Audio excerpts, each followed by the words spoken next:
Souhaitez en savoir plus sur le mélanome? Alors, bienvenue à Dermato-IST où nous allons essayer d'en connaître davantage sur cette pathologie. Tout d'abord, flashez ce QR code et réalisez les questions pré-test. Vous pourrez revenir à la suite du cours et regarder les bonnes réponses.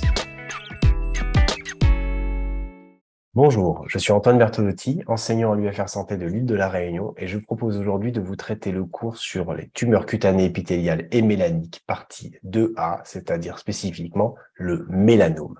Il est issu de l'item 302 du concours de l'internat, autrement dit de l'examen dématérialisé national. À la date d'enregistrement de cette vidéo, je ne déclare pas de lien d'intérêt majeur avec l'industrie pharmaceutique et je tiens à remercier les étudiants qui m'ont aidé à réaliser ce cours et tout particulièrement Youssef Esh Chenoufi et le docteur Alban Kallas.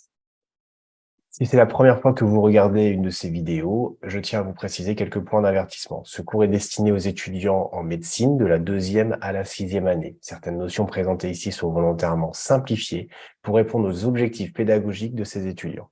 Ce cours est un complément visuel et sonore issu du livre Dermatologie du CEDEF, édité chez Elsevier Masson. Il n'est pas exhaustif et ne fait pas foi pour les examens. Enfin, certaines images peuvent être amenées à choquer le grand public. Quelles sont les situations de départ auxquelles vous pourriez être confronté face à cet item? Eh bien, tout d'abord, le mélanome est une lésion pigmentée qui peut mimer un grain de beauté. Donc, vous pourriez tout simplement avoir une personne qui vient vous voir parce qu'il a vu apparaître une nouvelle lésion pigmentée ou qui vient faire un dépistage au niveau de ces grains de beauté à la recherche d'un mélanome. Cela peut être également un questionnement de parents parce que leur nourrisson, leur nouveau-né vient de naître avec une lésion pigmentée plus ou moins étendue. Et donc, vous allez avoir des questions sur ce qu'on appelle les névus congénitaux et le risque possible de mélanome dans les suites. Cela peut être également l'occasion de discuter du choix d'examens complémentaires à réaliser, d'examens diagnostiques à réaliser, quels sont-ils, comment les faire, quand les faire. Et puis, on est dans le cadre d'un cancer et donc il est primordial d'avoir des notions de prévention, de dépistage, mais aussi d'annonce de diagnostic de maladies graves aux patients, mais aussi à la famille. Le mélanome, qu'est-ce que c'est? Le mélanome, c'est une tumeur maligne qui est développée aux dépens des mélanocytes, c'est-à-dire des cellules qui fabriquent la mélanine. Ici, vous avez une photographie histologique de la peau avec l'épiderme en haut, le derme et ici l'hypoderme. On va s'intéresser, nous, seulement ici à l'épiderme, et vous avez, comme vous le savez, différentes couches dans l'épiderme, de la couche cornée à la membrane basale en bas, et vous avez les mélanocytes qui sont spécifiquement présents dans cette couche de la membrane basale. En termes d'épidémiologie, il y a une augmentation d'incidence du mélanome qui est rapportée depuis un certain nombre d'années, et cela varie selon le phototype, donc selon la couleur de sa peau, et surtout l'exposition aux UV, donc à quel endroit on habite. En Australie, par exemple, on est à un taux d'incidence du mélanome de 40 mélanomes pour 100 000 habitants. Vous le voyez sur cette cartographie, eh bien, l'Australie ou encore la Nouvelle-Zélande sont les zones les plus rouges et donc celles qui présentent le taux d'incidence le plus élevé. L'Australie a réussi ces dernières années à stabiliser cette augmentation d'incidence, voire même à la réduire un peu grâce à une grande campagne de prévention qui s'appelle Slip, Slop, Slap, Sick et Slide, que vous pouvez voir ici pour essayer effectivement de sensibiliser la population à se protéger du soleil. En France, on est environ à 13 nouveaux cas pour 100 000 habitants. Et lorsqu'on s'intéresse à quelques départements et régions d'outre-mer, par exemple à La Réunion, eh bien, on est à un peu plus, on est quasiment à 2 fois plus en termes d'incidence, principalement pour les phototypes clairs. Pour quelle raison? Eh bien, parce que, en raison de notre localisation pas trop loin de l'équateur, eh bien, on a des indices ultraviolets, vous voyez, qui peuvent monter jusqu'à 18, 19 montagnes. Et donc, ces éléments-là sont hyper importants à prendre en compte dans le risque de faire un mélanome. Et donc, il est nécessaire de pouvoir faire de la prévention pour ces populations. En termes de mortalité, on estime à peu près à 1700 décès par an en France pour 15 000 nouveaux cas. Et l'âge médian de survenue est de 55 ans. Il est exceptionnel chez l'enfant et vous pourrez rencontrer des patients qui ont 20 ans, 25 ans, 30 ans et qui ont un mélanome et qui peuvent décéder de ce mélanome. Il y a des facteurs de risque qui ont été identifiés pour l'apparition de ce mélanome et donc ce sont des patients qui présentent un nombre de grains de beauté très élevé, souvent dit à plus de 50, ou ils présentent un syndrome des névis atypiques. Ils ont beaucoup de grains de beauté et ces grains de beauté ont un aspect atypique. Et donc, dans ces grains de beauté, eh bien parfois, il peut y avoir un mélanome. Ce sont des personnes aussi qui ont un antécédent personnel de mélanome. On a toujours plus de risques de refaire une maladie lorsqu'on l'a déjà faite. Et donc, c'est particulièrement vrai dans le mélanome. Lorsqu'on a fait un mélanome, on a un risque de second mélanome de 5 à 8%. Lorsqu'on en a un antécédent familial de mélanome aussi, on a plus de risques de faire un mélanome et c'est 10% de contexte familial en lien, entre autres, avec le gène CDKN2A. Et puis, on a des patients, des personnes qui ont des maladies sous-jacentes qui vont prédisposer à faire des cancers liés aux ultraviolets, liés au soleil, et donc principalement l'albinisme ou encore le xéroderma pigmentosum. Donc, xéroderma pigmentosum, c'est ce que l'on appelle les enfants de la Lune. Vous avez très certainement vu déjà des reportages sur le sujet. Et puis, bien entendu, le phototype est un élément très important en termes de risque de mélanome. Il existe 6 phototypes différents, du phototype 1 à 6. Par exemple, le phototype 1, ce sont des personnes qui ont la peau très blanche, les cheveux roux, blonds, les yeux bleus, des taches de rousseur qui sont également très fréquentes et qui prennent des coups de soleil de manière systématique. La peau rougit toujours, mais ne bronze pas. Quelqu'un qui est de phototype plutôt 3, c'est une peau intermédiaire, les cheveux sont châtains, bruns et les yeux bruns. Les coups de soleil sont occasionnels et la peau bronze graduellement. Quelqu'un qui est de phototype 5, c'est quelqu'un qui a la peau qui est brune, les cheveux, les yeux sont généralement noirs et la peau bronze beaucoup et les coups de soleil sont plutôt rares. Il existe également différents types de mélanome, on va les voir un peu plus loin dans ce cours, mais selon en fait le type d'exposition au soleil, eh bien, on va avoir une prédisposition pour faire plus facilement tel ou tel mélanome. Et donc, on a les mélanomes superficiels que l'on dit SSM, qui vont plutôt être en lien avec des coups de soleil dans l'enfance ou des expositions solaires brutales et intenses. Donc, lorsque effectivement vous êtes protégé toute l'année et que pendant l'été vous vous exposez beaucoup et que vous prenez des coups de soleil, bah, ça c'est un facteur de risque. Si jamais vous allez effectivement au sport d'hiver pendant une semaine et que vous ne mettez pas de crème solaire, eh bien, vous allez avoir effectivement un facteur de risque supplémentaire sur les zones qui sont exposées, qui ne sont pas protégées par de la crème solaire ou des vêtements. Le Dubreuil, lui, c'est plutôt une exposition chronique cumulative, donc ce sont plutôt des mélanomes que l'on va voir chez des personnes âgées qui ont pris une exposition, qui ont eu une exposition au soleil de manière régulière au cours de leur vie. Et puis, par contre, mélanome des paumes, des plantes et des muqueuses, il n'y a pas de lien spécifiquement avec le soleil. L'autre élément à avoir en tête, et on en a un petit peu parlé au début de ce cours, ce sont les névus congénitaux. Il existe effectivement un risque de transformation plus élevé si le névus congénital est de grande taille, c'est-à-dire plus de 20 cm à l'âge adulte. Donc, tous les névus congénitaux ne vont pas donner un mélanome, seulement ceux pour lesquels effectivement la taille est importante et c'est cela qu'il faut discuter en termes de prise en charge assez rapidement dans l'enfance de l'enfant. Alors, quelle est l'histogénèse du mélanome? Le mélanome évolue de manière biphasique. Tout d'abord, il existe une extension horizontale intraépidermique, c'est-à-dire que votre mélanome évolue au sein de l'épiderme et s'étend progressivement.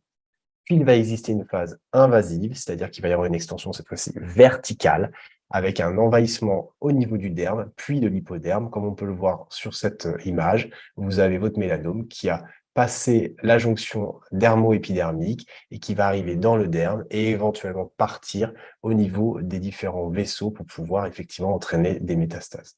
Il y a donc deux composantes, épidermique avec des mélanocytes plutôt en teck irrégulière avec migration anarchique de cellules isolées et plus ou moins une ulcération. Et il y a une composante dermique avec une invasion par des mélanocytes tumoraux et un phénomène de régression possible. Comment est-ce qu'on va faire le diagnostic? Eh bien, très régulièrement, en cabinet de dermatologie, on a des patients qui viennent pour faire un examen de leur grain de beauté et s'assurer qu'il n'y ait pas de mélanome. Donc, comment est-ce que l'on fait pour raisonner, pour s'assurer qu'on ne passe pas à côté d'un mélanome quand on a un patient avec un dos tel que celui-ci et avec, vous voyez, de très nombreux grains de beauté, en tous les cas de très nombreuses lésions pigmentées. Est-ce que ce sont des grains de beauté ou est-ce que ce sont des mélanomes? Le premier élément, c'est une suspicion clinique par rapport d'une part à des facteurs de risque, on les a cités précédemment, mais également cliniquement à travers des critères que l'on dit ABCDE et du vilain petit canard. Toujours envisager l'hypothèse d'un mélanome dans la démarche diagnostique devant une lésion pigmentée. Vous avez une lésion pigmentée, un patient vient avec une lésion pigmentée et est inquiet par rapport à cette lésion pigmentée, votre arrière-pensée systématique doit être est-ce qu'il s'agit d'un mélanome ou pas? Ensuite, il est très important, il est primordial de ne pas se focaliser exclusivement sur cette lésion pigmentée précise, mais au contraire de regarder l'ensemble du corps, l'ensemble du tégument, et cela veut dire depuis les oreilles jusqu'aux orteils. Et il faut le regarder et il faut expliquer aux patients pourquoi vous faites ça, parce que parfois les patients peuvent être inquiets par rapport à une lésion spécifique. Or, ils ne peuvent pas voir certaines lésions qu'ils ont entre les orteils, au niveau des voûtes plantaires, au niveau du dos, au niveau des fesses, par exemple. La première règle dont on va parler, c'est la règle ABCDE. ABCDE pour A, asymétrie. Vous avez ici sur cette figure, vous voyez une lésion asymétrique, c'est-à-dire vous essayez de mettre deux droites perpendiculaires l'une à l'autre pour essayer de les replier et vous n'arrivez pas à replier de manière symétrique votre lésion. B correspond au bord et donc vous avez ici une lésion pour laquelle vous voyez que les bords sont totalement irréguliers. Ici, sur cette lésion-là, on aurait pu dire que les bords étaient réguliers. Là, par contre, vous voyez que c'est assez irrégulier. C correspond à la couleur, donc ce sont des couleurs hétérogènes, inhomogènes, c'est-à-dire que vous avez par exemple sur cette lésion-là une couleur homogène, par contre sur cette lésion-là, vous voyez une couleur inhomogène avec du blanc, de l'hyperpigmentation, de l'hypopigmentation ou encore du marron. D correspond au diamètre et il faut que votre lésion fasse plus de 6 millimètres. Du moins, si elle fait plus de 6 millimètres, alors c'est un argument pour vous mettre la puce à l'oreille sur est-ce qu'il s'agit d'un mélanome ou pas. Donc, c'est important de pouvoir mesurer ces lésions. Et le dernier qui est le plus important, c'est le critère E, évolution. L'évolution que vous ne pouvez pas inventer de vous-même. Il est donc important d'avoir soit l'interrogatoire du patient qui vous dit « Ah, clairement, cette lésion-là, eh bien, elle faisait cette taille-là et aujourd'hui, j'ai vu sur les 6 derniers mois qu'elle avait grossi. » Le mieux, c'est d'avoir des photos, donc n'hésitez pas à informer vos patients qu'il est primordial qu'ils prennent des photos. Et comme ça, quand ils vous voient en consultation, vous pouvez comparer les précédentes photos à ce que vous avez. Sinon, c'est effectivement dans votre suivi que vous allez réaliser des photos et vous allez pouvoir comparer de manière objective l'évolution de la lésion et est-ce qu'il s'agit effectivement d'une extension, d'une évolution et donc d'un risque de mélanome. Il faut savoir que les grains de beauté, jusqu'à l'âge de 40 ans, grossissent. Donc, un adolescent qui présente une lésion et que cette lésion pigmentée a grossi dans les 5-6 dernières années, ça peut être normal, d'accord? Mais, eh bien, il faut que vous arriviez quand même à évaluer si cette évolution est normale ou pas, si elle est physiologique ou pas. Et c'est cet argument qui va vous mettre la puce à l'oreille de dire: «Attention, c'est peut-être un mélanome, il faut que je m'en occupe». L'autre règle, c'est la règle du vilain petit canard. Alors, qu'est-ce qu'il en est? Eh bien, quand vous avez un patient qui vous montre son dos, vous allez voir effectivement différentes lésions pigmentées. Vous voyez, au niveau des omoplates, au niveau de la colonne vertébrale, vous avez des lésions pigmentées. Vous avez aussi des lésions un petit peu rouges, violacées, qui sont des angiomes rubis. Et puis, hop, là, vous voyez quoi? Vous voyez une lésion qui est clairement différente des autres. Et donc, c'est votre règle du vilain petit canard. Et donc, cet élément-là, eh bien, lorsque vous avez toutes les lésions qui sont toutes pareilles, mais vous en avez une qui est un peu différente des autres, eh ben, c'est celle-ci qu'il va falloir cibler davantage et éventuellement peut-être prendre en charge parce que vous avez une suspicion de mélanome. Les autres éléments qui peuvent vous orienter, c'est des signes fonctionnels tels que du prurite ou encore un saignement au contact qui doivent aussi vous inquiéter pour un mélanome. Et puis l'autre élément qui va vous permettre de vous aider, c'est aussi est-ce qu'il ne s'agit pas de diagnostic différentiel. Cela peut être un carcinome basocellulaire tatoué. Alors, c'est pas une lésion mélanique, mais vous voyez, il y a de la pigmentation en son sein. Est-ce que ce ne sont pas tout simplement des kératoséboriques, ce qu'on appelle aussi des verrues séboriques? Bien entendu, parfois, c'est pas facile de faire la part des choses entre un mélanome et une kératoséborique, mais quand vous avez dans le dos autant de lésions, cela ne peut pas être autant de mélanome. Et donc, il faut savoir évoquer d'autres diagnostics différentiels. Et puis, on a également la possibilité d'avoir des angiomes thrombosés, comme on peut le voir ici avec une lésion violacée.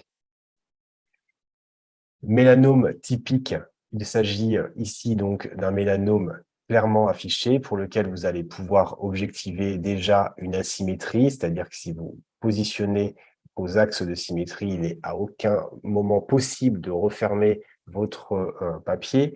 Vous avez également des bords assez irréguliers, même la zone ici est un peu floue, on n'arrive pas vraiment à bien délimiter où est la peau saine de la peau pathologique. Une couleur inhomogène, hétérogène. Clairement, on a un aspect un petit peu blanc rosé, ici un peu plus violacé, ici noirâtre. Tout ça, ce sont des éléments qui doivent vous inquiéter. La taille fait sûrement plus de 6 millimètres, mais ici, c'est difficile effectivement de le confirmer puisqu'on n'a pas de petite réglette à côté. Et puis, l'extensivité, C'est pas facile non plus sur une photo de l'objectiver, bien entendu. Il vous faut l'interrogatoire du patient, mais très certainement, il vous dira: «Cette lésion-là était comme ça il y a 1 an, a augmenté au cours de l'année précédente ici et là, ces derniers mois, cette partie-là est apparue». Voilà, tous ces éléments-là vont vous faire évoquer un mélanome et vont nécessiter sa prise en charge.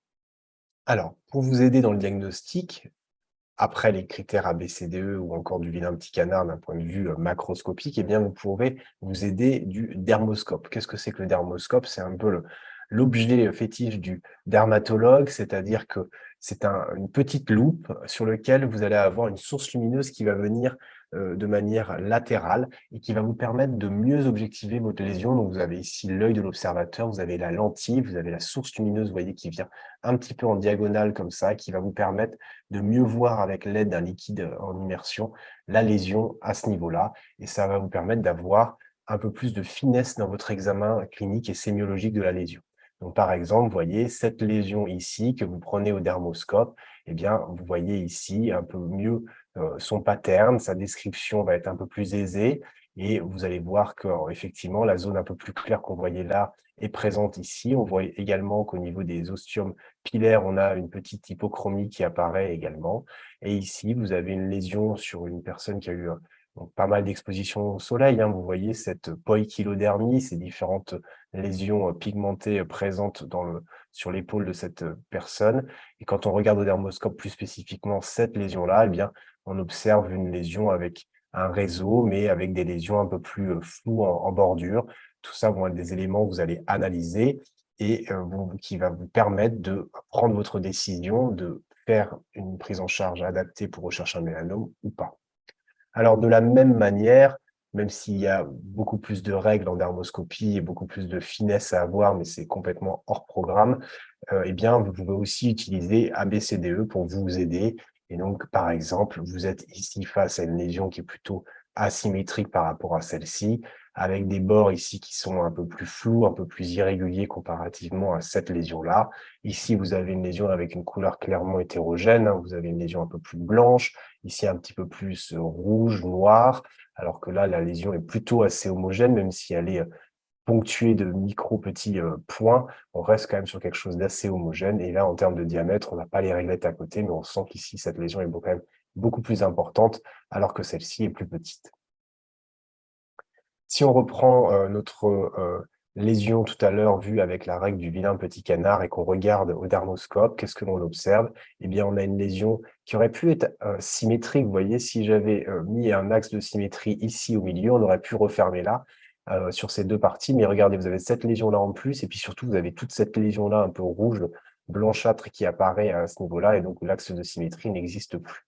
En termes de bordure irrégulière, autant ici, on aurait presque pu dire qu'il y avait une bordure qui était régulière, mais regardez ici, la bordure est pas vraiment régulière, ici non plus, ici non plus, ici non plus.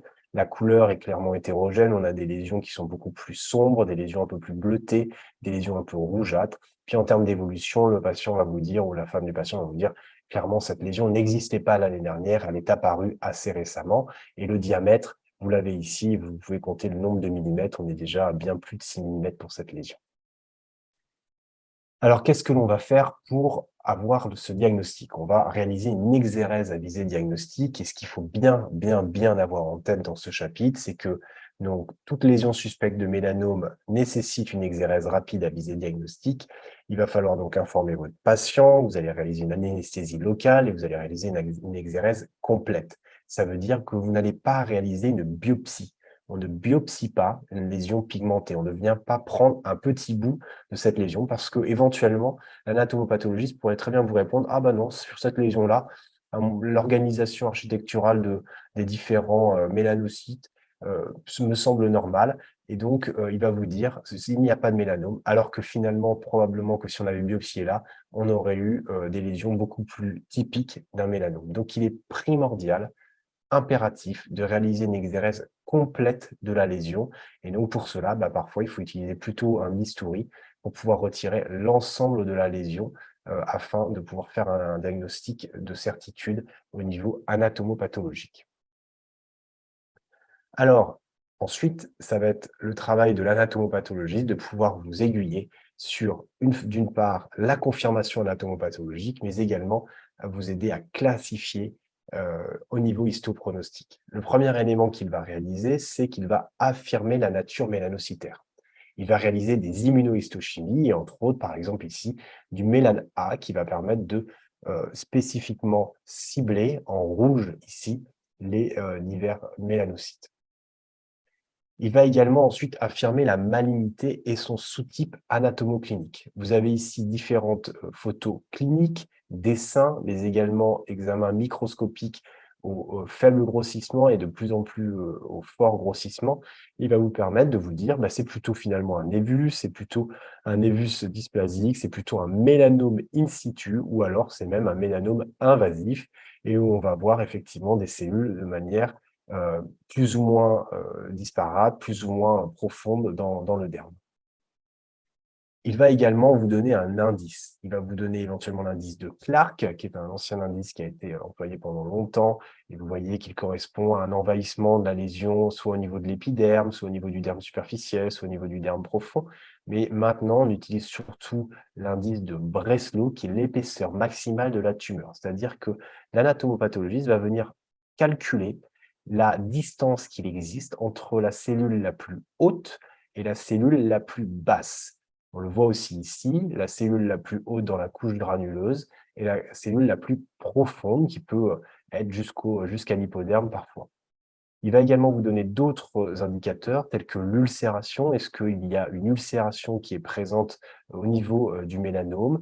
Et puis l'index mitotique, c'est-à-dire le nombre de mitoses par millimètre carré qu'il va voir au sein des cellules dans la peau. Il va également vous donner un autre élément qui est très important en tant que clinicien, c'est est-ce que l'exérèse que vous avez réalisée est complète ou non? C'est-à-dire, est-ce que vous avez fait ça et donc vous êtes passé au sein de la lésion à ce niveau-là, là, à 10 heures, mais également ici à 8 heures, mais également ici à 2 heures, ou est-ce que vous avez fait ça et vous avez bien pris l'ensemble de la lésion? Ça, c'est un élément extrêmement important parce qu'encore une fois, comme je l'ai dit, il faut éviter de faire une biopsie, il faut éviter de faire une prise en charge partielle de la lésion pigmentée, il faut faire une prise en charge complète.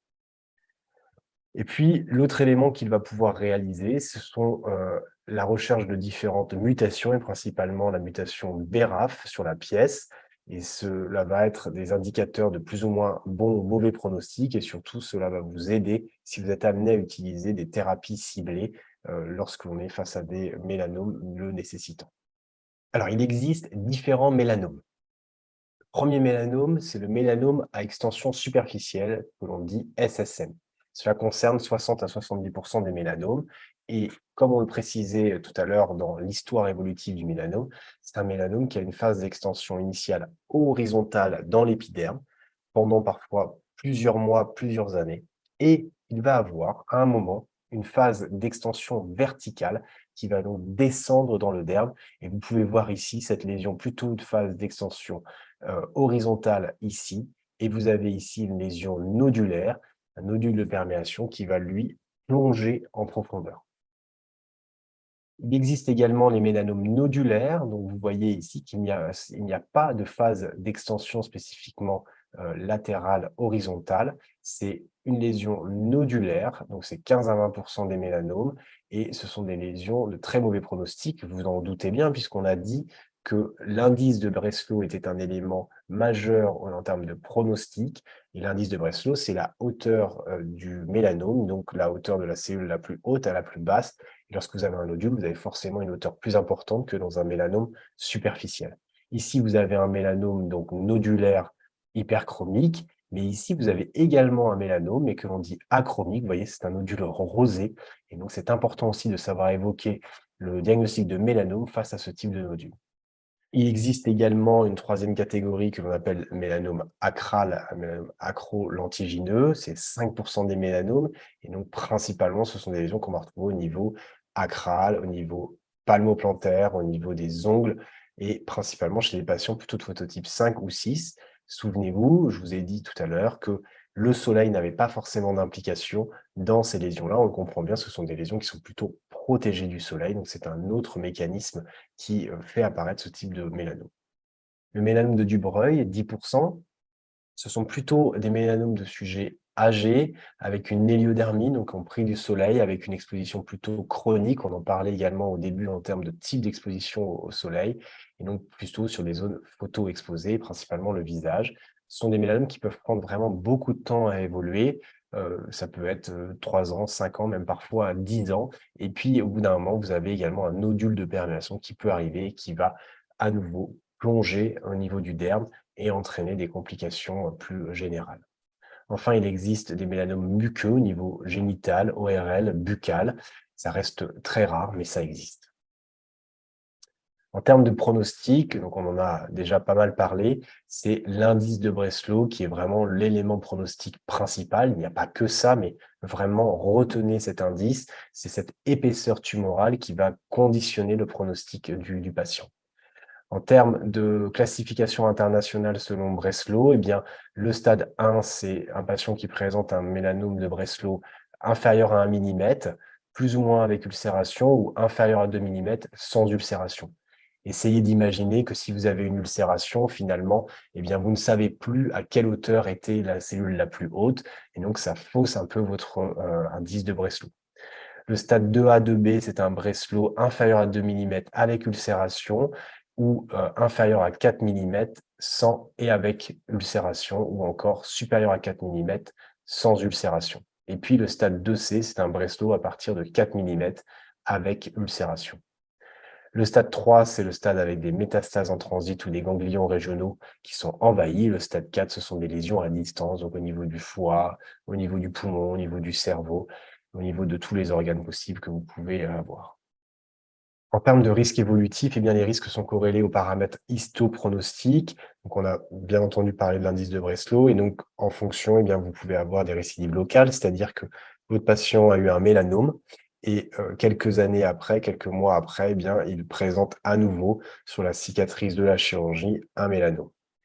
Vous pouvez également avoir des récidives cutanées à distance, c'est ce qu'on appelle des métastases en transit. Vous avez ici un patient qui a été opéré d'un mélanome, vous avez, la cicatrice de, sa prise en charge, et puis quelques années plus tard, finalement, il faut croire que l'ensemble des cellules, n'ont pas pu être traitées. Peut-être que déjà quelques cellules avaient pu partir dans les différents vaisseaux, et vous avez quelques mois, quelques années plus tard, l'apparition de lésions hyperpigmentées, nodulaires, micronodulaires, en région ou un peu à distance parfois de, la zone initiale, de manière un peu mouchetée comme ça, sur la jambe, sur le bras, sur les différentes localisations, où le mélanome a pu être pris en charge initialement.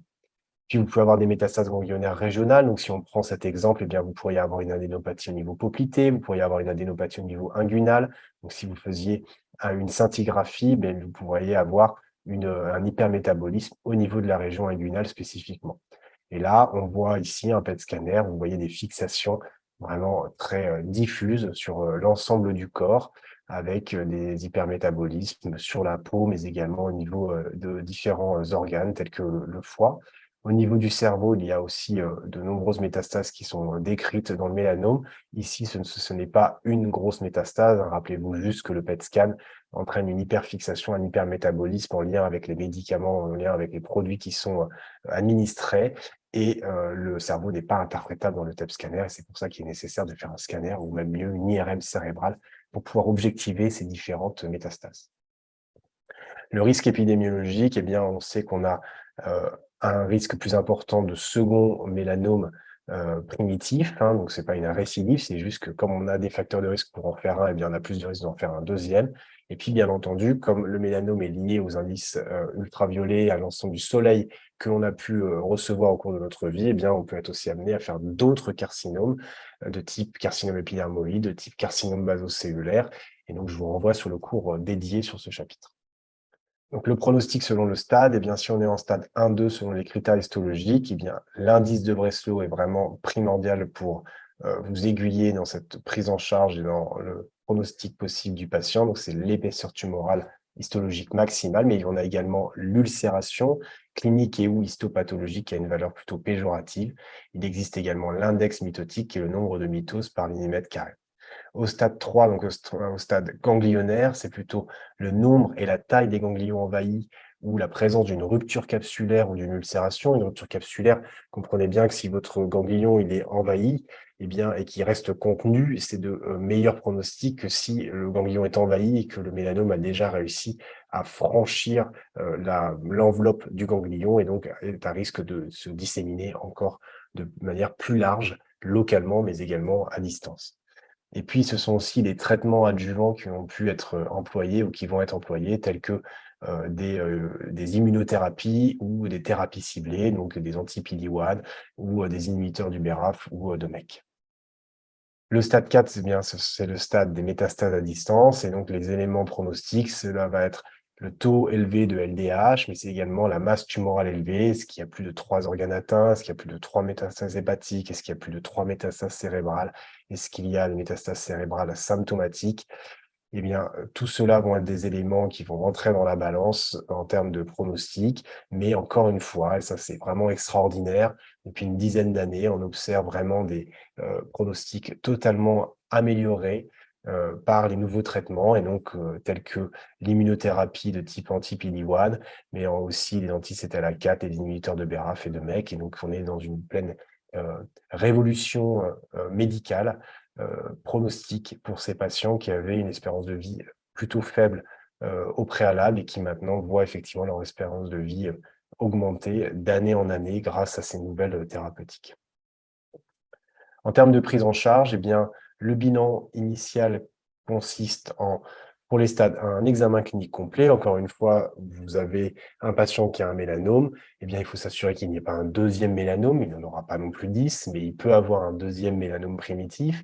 Puis surtout, comme il a probablement eu une exposition au soleil de manière plus ou moins importante au cours de sa vie, eh bien, vous devez rechercher d'autres lésions liées au soleil, type carcinome d'anneau-cellulaire, carcinome épidermoïde. Vous devez donc réaliser un examen clinique complet, encore une fois, je le rappelle, des oreilles jusqu'aux orteils. Vous ne devez rien laisser passer et vous devez faire un examen également des aires ganglionnaires, d'accord? Il faut aller chercher les aires ganglionnaires cervicales, il faut aller chercher les aires ganglionnaires au niveau axillaire, au niveau inguinal, etc. Il faut vraiment faire un examen clinique complet et il faut également éduquer le patient à un autodépistage. Il faut lui apprendre les règles ABCDE. Il faut que vous puissiez l'aider à mieux se connaître et à pouvoir être plus vigilant pour éventuellement vous rapporter lors des surveillances que vous allez faire, des éléments qui vont vous permettre d'être beaucoup plus précis, beaucoup plus fin dans votre suivi. Lorsqu'on est face à un stade 2, eh bien, c'est plus ou moins controversé selon la littérature, selon les recommandations que vous aurez, mais globalement, il est préconisé de faire au moins une échographie loco-régionale de la zone de drainage. Donc, si c'est un mélanome au niveau du bras, vous allez faire une échographie au moins axillaire, mais il peut être également recommandé dès ce stade de faire un scanner thoraco-abdominopelvien et cérébral ou éventuellement un TEP associé à une IRM cérébrale ou un scanner cérébral pour pouvoir vraiment voir à chaque fois le cerveau. Mais encore une fois, c'est pas forcément systématique et je vous laisse vous référer aux différents documents que vous pourriez avoir ou pratiques de service que vous pourriez avoir d'une ville à l'autre. Lorsque l'on est face à un patient qui présente un index de Breslow supérieur à 1 millimètre ou présentant une ulcération, eh bien, vous allez pouvoir faire un ganglion sentinelle. De quoi il s'agit? Il s'agit de réaliser au niveau de la zone où vous avez le mélanome, une injection d'un produit spécifique qui va aller donc être drainé par le premier relais ganglionnaire. Donc, par exemple, vous allez faire ça au niveau d'un mélanome du bras, vous allez faire l'injection au niveau du mélanome du bras et vous allez ensuite explorer la zone du premier relais ganglionnaire et va être prélevé le ganglion prenant la couleur de ce produit employé et on va analyser spécifiquement ce ganglion-là au niveau anatomopathologique et regarder s'il existe dans ce ganglion-là des cellules de mélanome ou pas. Si jamais il existe une cellule de mélanome, alors à ce moment-là, on va faire un traitement adjuvant pendant 1 an, c'est-à-dire qu'on va proposer une thérapeutique, les thérapeutiques qu'on a citées tout à l'heure, spécifiquement chez ce patient. La prise en charge, c'est une exérèse chirurgicale complémentaire, c'est-à-dire que vous avez déjà réalisé l'exérèse de l'ensemble de la lésion, puisqu'on a dit qu'on ne faisait pas de biopsie cutanée spécifiquement dans les lésions pigmentées. Vous avez déjà retiré toute la lésion, mais il va falloir faire une exérèse chirurgicale complémentaire pour être sûr de tout retirer. Et donc, qu'est-ce que ça veut dire? Ça veut dire d'aller jusqu'au fascia et vous allez reprendre en largeur les éléments selon le Breslow. C'est-à-dire que si c'est un Breslow qui est dit intra-épidermique, à ce moment-là, vous allez faire des marges chirurgicales qui vont faire que 0,5 cm de part et d'autre. Si par contre le Breslow fait moins de 1 millimètre, alors vous ferez des reprises chirurgicales de 1 centimètre de part et d'autre. Et s'il fait entre 1,1 et 2 millimètres, ce sera 1 à 2 centimètres de marge. Et s'il fait plus de 2 millimètres de Breslow, alors vous ferez 2 centimètres de marge. Attention, 2 centimètres de marge, ça veut dire que vous allez retirer 2 centimètres d'un côté et 2 centimètres de l'autre. Et comme vous devez faire des losanges en général pour pouvoir bien refermer, eh bien ça vous fait des lésions qui font des cicatrices assez importantes. Donc c'est primordial de pouvoir bien en discuter avec votre patient au préalable pour pouvoir l'informer de ce qui va se passer parce que lui, il avait une lésion qui faisait quelques millimètres, souvent on a dit 6, 7, 8 millimètres, et il va finir avec une cicatrice qui va être extrêmement importante. Pour les mélanomes de Dubreuil qui sont plutôt intraépidermiques, eh bien une marge de 1 centimètre peut être réalisée. Le mieux, c'est de faire ce qu'on appelle une chirurgie de Mohs, c'est-à-dire qu'en fait, comme c'est souvent sur le visage, on a vu les différentes photos et qu'on veut essayer de faire une chirurgie avec une cicatrice la plus faible, eh bien, on peut essayer de faire une technique où on va regarder toute la collerette autour du mélanome de Dubreuil pour voir s'il existe ou pas des cellules de type mélanome et de pouvoir réduire cette marge chirurgicale au maximum. C'est ce qu'on appelle la chirurgie de Mohs. La prise en charge pour les patients présentant un mélanome de stade 3 ou stade 4, c'est une prise en charge qui va se faire à travers une réunion de concertation pluridisciplinaire. Il va être proposé soit des inhibiteurs de BRAF et de MEK, ça va dépendre si les patients présentent une mutation BRAF V600E ou K, c'est le cas dans 45% des mélanomes. Sinon, eh bien, ça va être des immunothérapies inhibitrices des points de contrôle qu'on appelle les checkpoints. Et donc, ce sont des immunothérapies anti-PD-1, anti-CTLA4. Et le choix thérapeutique va dépendre du typage moléculaire, BRAF ou autre gène cible à partir d'un fragment tumoral. Et donc, en fonction de ce que l'on va avoir au niveau du typage moléculaire, eh bien, la RCP va s'orienter vers telle ou telle thérapeutique. Bien entendu, il n'y a pas que ces éléments-là qui rentrent en compte. Il y a également les effets secondaires attendus de ces médicaments, l'état général du patient, le souhait de la famille, etc. Et le suivi va dépendre du stade initial. Il va être plus ou moins rapproché si on a effectivement des patients avec des métastases et plus ou moins éloigné si on a des patients qui sont sur des stades précoces. En termes de prévention, eh bien, il est primordial, en tant qu'acteur de santé et quelle que soit la spécialité que vous ferez, de pouvoir informer la population, de pouvoir informer vos patients sur les risques liés aux UV. Bien entendu, ils vont dépendre de là où vous habitez, ils vont dépendre également de la météo, ils vont dépendre de la saison dans laquelle vous êtes. Mais clairement, attention à l'indice ultraviolet. C'est celui-ci, c'est le soleil, qui va être le plus à risque dans le développement de mélanome. La réduction des expositions, elle passe certes par mettre de la crème solaire, mais pas que ça. C'est une protection vestimentaire adaptée, c'est porter des vêtements amples, porter des lycras sur la plage, porter des casquettes, porter des lunettes de soleil. Mais c'est également essayer de changer ses habitudes en termes d'exposition, d'arrêter de se mettre sur la plage entre 11 heures et 14 heures quand l'indice ultraviolet est le plus fort. D'accord?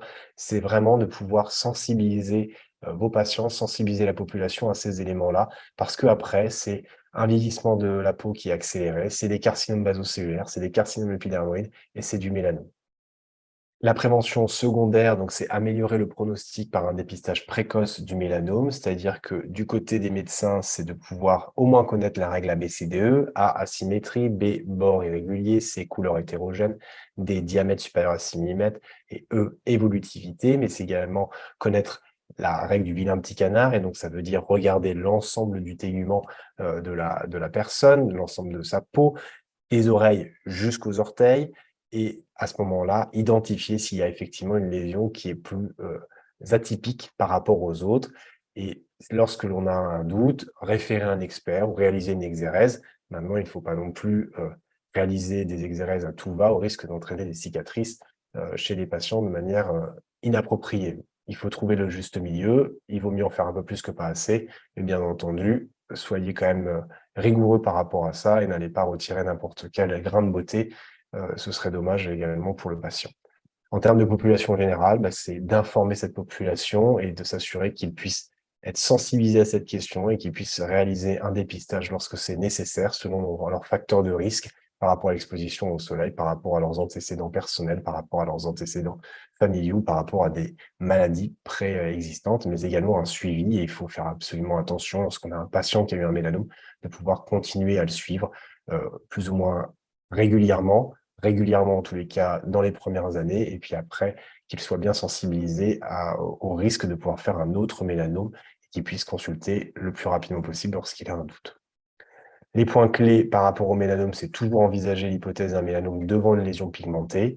C'est le diagnostic de mélanome n'est pas clinique, d'accord? Il est anatomoclinique. Il faut absolument faire cette exérèse pour le confirmer à l'anatomopathologie. Le diagnostic précoce permettant l'exérèse avec des marges correctes de tumeurs peu épaisses reste la clé de l'amélioration du pronostic. C'est donc de la prévention secondaire. Un antécédent personnel ou familial de mélanome, un phototype clair et un nombre élevé de névus sont les principaux facteurs de risque du mélanome.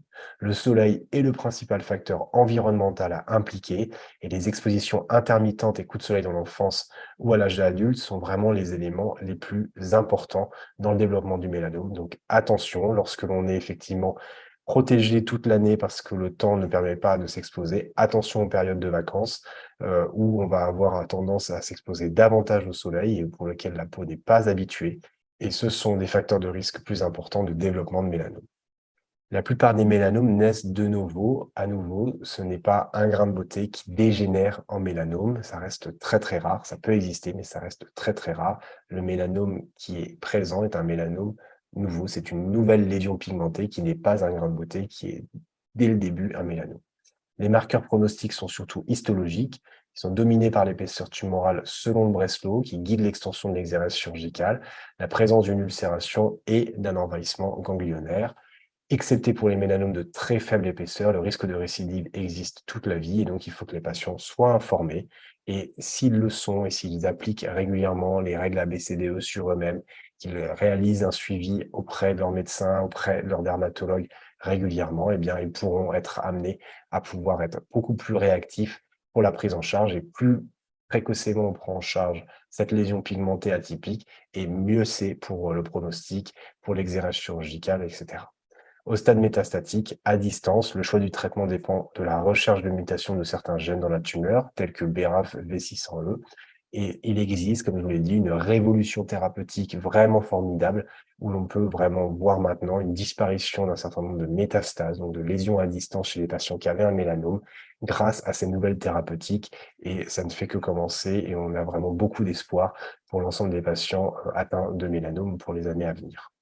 Voilà, ce cours est terminé. J'espère qu'il vous a plu. N'oubliez pas de réaliser les questions post-test et d'y retrouver les bonnes réponses dans les suites. Si vous avez des questions, vous pouvez les laisser en commentaire de cette vidéo ou à m'écrire à dermato.ist@gmail.com. J'essaierai d'y répondre ou de réaliser du contenu supplémentaire. À très vite sur Dermato IST.